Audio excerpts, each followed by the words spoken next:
We're 20 kilometers south of Winnipeg, Manitoba, which is the longitudinal center of Canada.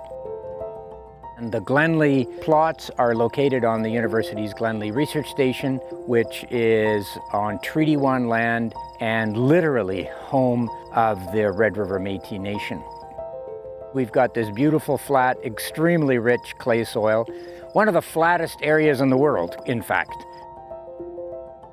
And the research project that is being conducted here is to look at nitrous oxide emissions in organic oats versus conventionally managed oats. And also to look at the overall greenhouse gas budget of the systems in which they grow.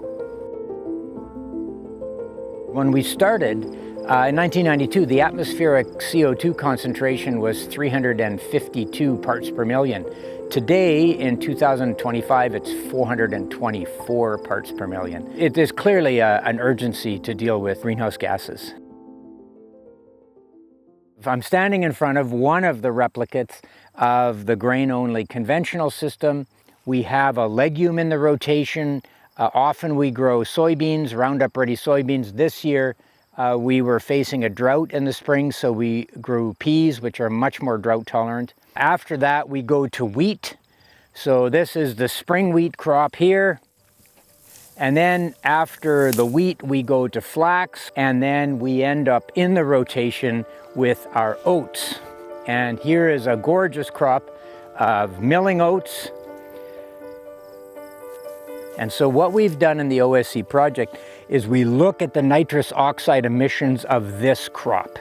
And so we have sensors in here which are monitored every 3 times a week to look at the gases coming off of the soil. And what we find is that we get a big plume of nitrous oxide right after we apply the fertilizer in the springtime.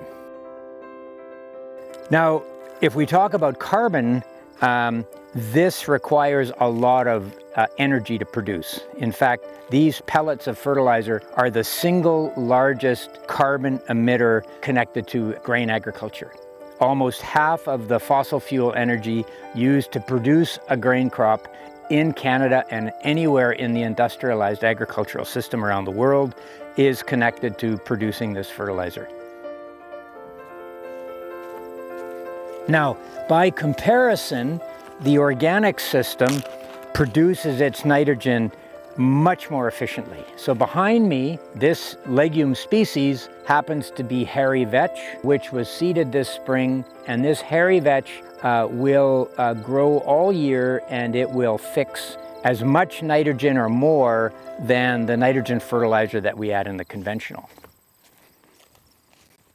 I wanted to show you another oat crop, and so we're just going to walk over here to take a look at what I would consider a good organic oat crops. This is a rotation where we have a 2-year alfalfa crop, and that crop is here on this side, and we grow this alfalfa for 2 years, and then after that we grow wheat, and then we grow oats. So when we grow a perennial in the rotation as opposed to just 1 year of legume, it's a game changer. So what we experience is much higher yields.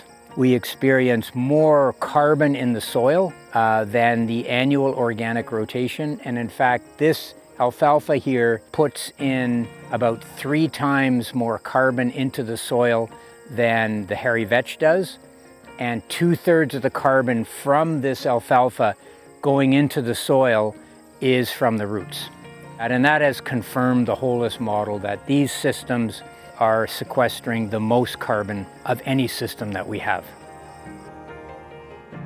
It's important to consider the broader picture, not just what happens in the crop. We do both. We look at the emissions in that crop and the amount of carbon in the soil, so losses and sequestration. For example, some of these organic systems involve a lot of legumes. That legume seed has to be produced somewhere. There's energy going into that.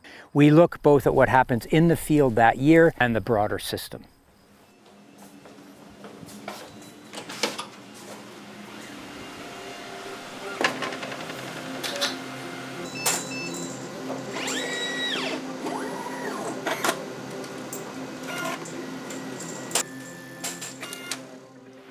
Hi, I'm Mario Tenuta.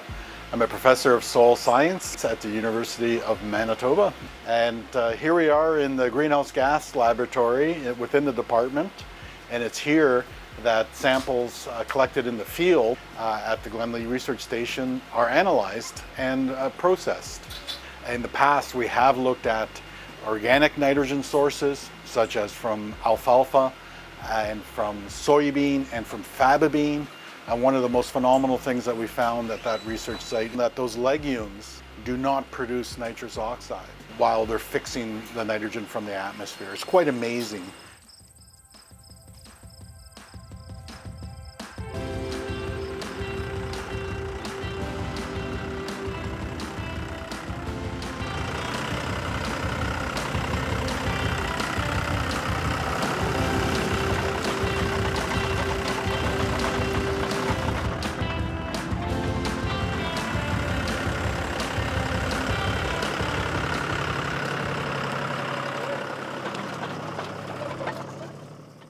When you have a legume plant growing like you've seen here and you till it into the soil, that nitrogen begins to get released by microbial action.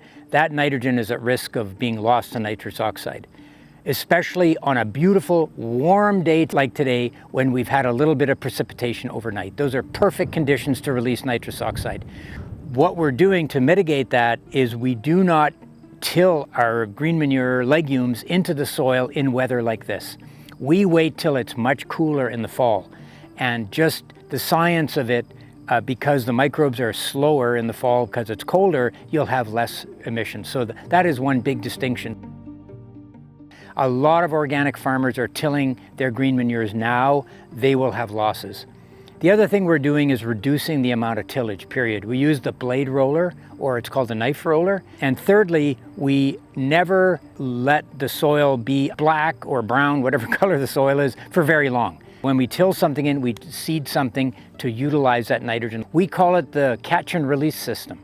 So those are our main strategies. And we've got research on that historically. We've done that for about the last 15 years. But here at Glenlee, we're able to put it into a system and measure it and model it.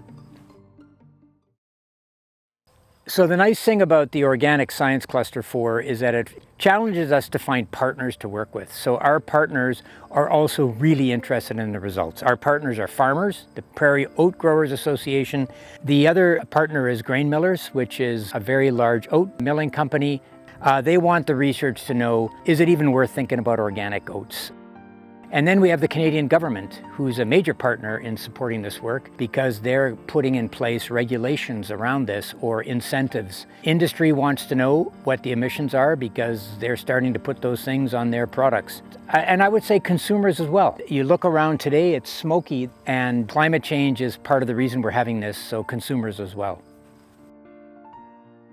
We encourage people to visit places like Glenlee.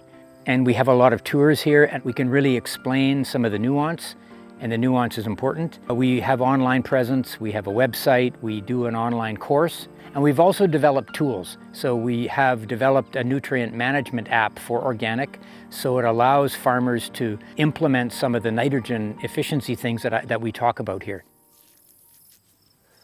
The work here helps Canadian organic growers because Glenlee is located in the center of the country where we experience wet conditions and dry conditions, so our results are applicable to Eastern Canada where it tends to be wetter and Western Canada where it tends to be drier. We've started recently testing the quality of all the grains that come off of here for the 3 decades and asking the question, is organic healthier? Does it have more micronutrients? And the answer is yes, and we know exactly why now through our soil biology work. Our work is also giving legitimacy to organic oat and other crops by actually having data on not only the environmental footprint, but the economics and the soil health benefits. So when people hear that story, they find it to be very useful.